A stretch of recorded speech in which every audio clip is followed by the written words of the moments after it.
Bueno, pues retomamos temas que también dieron a conocer esta mañana los diarios que nos presentaste. Luego de un acuerdo entre todas las fuerzas políticas representadas en el Senado de la República, se logró hacer un dictamen para la creación de la Guardia Nacional con un mando civil. Iraíz Morquecho nos da más detalles. Con 127 votos a favor, 0 en contra y 0 abstenciones, se aprobó la Guardia Nacional con ciertas modificaciones al dictamen de la propuesta inicial. Este jueves, antes de votar en el Pleno, los coordinadores parlamentarios ofrecieron una conferencia de prensa para detallar los acuerdos logrados. Evitamos la militarización. Sí se pudo. Habrá paz con respeto a los derechos humanos. Fuerza controlada por la ley y la sociedad.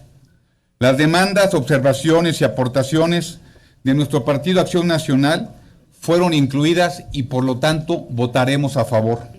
Entre los cambios al dictamen, la Guardia Nacional solo actuará bajo la petición de los gobernadores. Tendrán soberanía los estados y municipios. Habrá respeto a los derechos humanos. El secretario de Seguridad Pública comparecerá cada año ante la Cámara Alta para informar las actividades de la Guardia Nacional.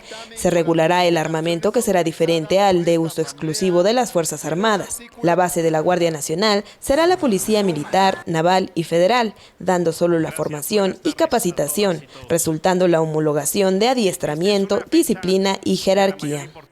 A pesar de ser homologada, no significa la militarización de la estructura del Estado.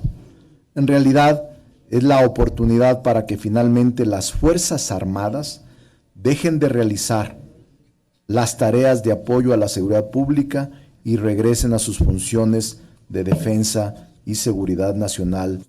Además, la milicia no tendrá presencia más allá del 2023. Para ese año, la Guardia Nacional deberá contar con los elementos capacitados para cumplir con sus funciones. El dictamen será enviado a la Cámara de Diputados y, en caso de aprobarlo, debe ser votada a favor por 17 congresos estatales para su promulgación en el Diario Oficial. Iraíz Morquecho, 21 Noticias.